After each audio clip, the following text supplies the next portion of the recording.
king is out at sea taking a swim, and a tide pushes him out into the sea, and all of a sudden he finds himself drowning. A fisherman sees the person drowning and saves him on his boat.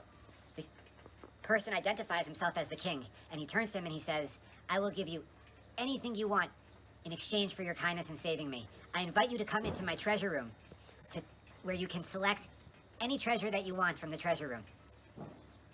The fisherman returns the king to the shore, and the king introduces the fisherman to his advisors and tells him about the plan that he just made with his hero. After the fisherman leaves, his advisors turn to the king and say, "Are you crazy? Nobody's ever been allowed in your treasure room.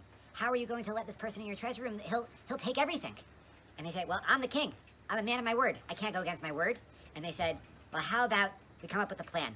We let him into the treasure room, but we keep the lights off, and he won't be able to see anything." He said, "Great. Now I'm not going against my word.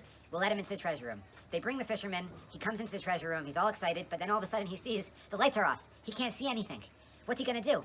And he's despondent, and then he realizes, what am I upset about? I'm the only person outside of the king who's ever been allowed into the treasure room. And he begins to celebrate and sing and dance.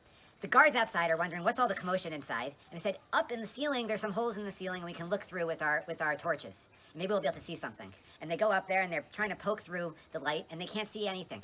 And they say, let's try to get some more light. In the meantime, the fisherman in the treasure room all of a sudden sees a little bit of light. And he says, wow, I can see a little bit now. And he starts celebrating even more. But in the meantime, more light comes from up above. And next thing you know, the room is filled with light, and he's filling up his bags. And he fills up his bags. My friends, we're in this time where we should be mesamech b'chelko. We should be happy with what we have, and Hashem will reward us accordingly. We should be grateful for every moment we have here in Hashem's treasure room. Good Shabbos and good Chodesh.